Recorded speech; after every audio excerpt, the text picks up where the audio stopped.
யார் மீது யார் யாரோ புரிய வேண்டுமா நீ சொல்.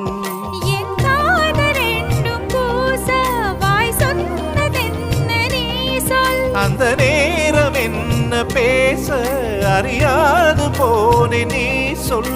ஒரு பூவும் அறியாமல் தென் திருடிய ரகசியம் நீயே சொல். இனி என்ன நான் செய்ய இதழோரம் சொல்வாயா. இடைவேளை நீ தந்து இமை தூங்க செல்வாயா. தந்தன தந்தன தை மாசம் அது தந்தது உன்னத்தான்.